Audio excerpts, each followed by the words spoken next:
Teacher, today go to read chapter 7. When Phyllis Fogg come to the rescue. One December, Johnny continued across the mountains of Colorado with no other surprises. At least for now, in 3 days and their 3 nights, they traveled more than 2,200 kilometers. The passengers were soon familiar with the delay. This only seemed to worry Passepartout. First Fogg continued to play cards with Miss Aura, while Inspector Fix slept like a baby, his head going up and down with the gentle movement of the train. Passepartout correctly predicates more problem. He was right. A few days later, a group of Sioux Indians attacked the train.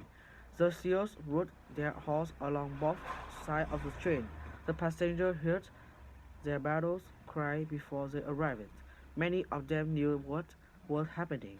The horse of 6 Sioux moved faster than the train and several around flew toward the train carriage, until finally the train slowed down.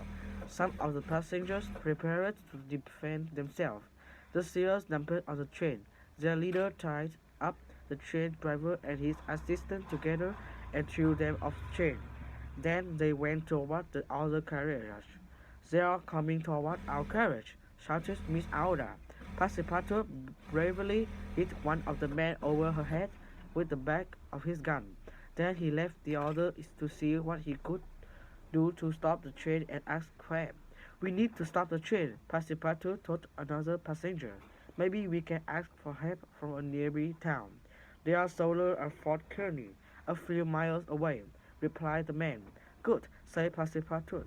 "We will stop the train and someone can go and look for help." He knew that there was only one way to stop the train, to climb under it. He opened the door and went under the carriage. When with his great strength and he put himself along the bottom of the other carriage until he finally found the engine above his head. He separated engine from the carriage and the train stopped. They were almost at Fort Kearny. The soldier at Fort Kearny heard the cry of the Sioux and the sound of the gun coming from the train. They quickly got on their horse and went to see what was happening. The Sioux were surprised to see the soldiers, who were already shooting at them from the distance. "Let's go," said the leader. "But first, take that man who is giving us so much trouble." The group rode away on their horse, taking 2 passengers with them, and the brave young Frenchman who was trying to save them. When the battle was over, Phileas Fogg could not find Passepartout. "The Indians took him away," said a passenger. "Poor man, they will kill him for sure." "I will find him and bring him back, dead or alive," replied Phileas Fogg. Miss Aura looked into his eye.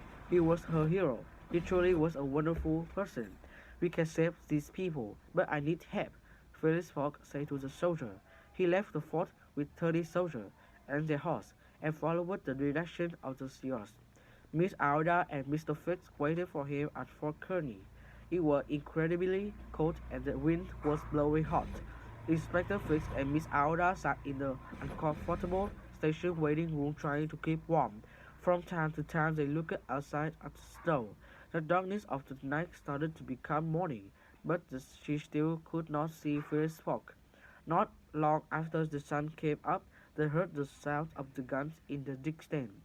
They stood up, worried, and looked at the window, but there was no battle, just the sound of celebration. A group of people, with Phileas Fogg in front, were coming a horse toward them.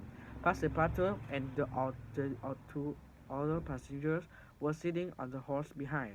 They looked safe and well. Miss Aouda ran to meet them. Inspector Fix waited outside the station. "Maybe he's not so clever after all," he decided. "But we must return to England soon and then I can arrest him." "You are all back safe. This is wonderful," Miss Aouda cried. Everyone except Passepartout looked happy. "Yes, we are safe, but Mr. Fogg will probably lose his bet because of me," said Passepartout. He left them to their celebration and went to the station to find out about trains to New York. "When's the next train to New York?" he asked. "The next one leaves tonight," was the reply. "But we are already over 24 hours late. If the train leaves tonight, we will be too late to get the boat." Passepartout felt very bad. He wanted to be a hero, and Phyllis Fogg came to rescue him. At the moment, Inspector Fix returned with the man he was talking to outside the station. This man said he can take us to the station in Omaha in his sledge. He said, "We can take a train to New York from there." The man had a string sled with sail. He explained to them that he often took passengers from one station to another in the winter, when the snow stopped the train, and that with a good wind behind them, they could go a lot faster than the train. Phileas Fogg agreed. They had no choice. They all climbed onto the sledge. The sledge traveled very quickly across the icy, flat land of the central state. The passengers were very cold, and with an icy wind blowing in their ears, they did not speak for most of the journey. They were in Omaha in less than 5 hours. When they arrived, they thanked the man and Phileas Fogg paid him well.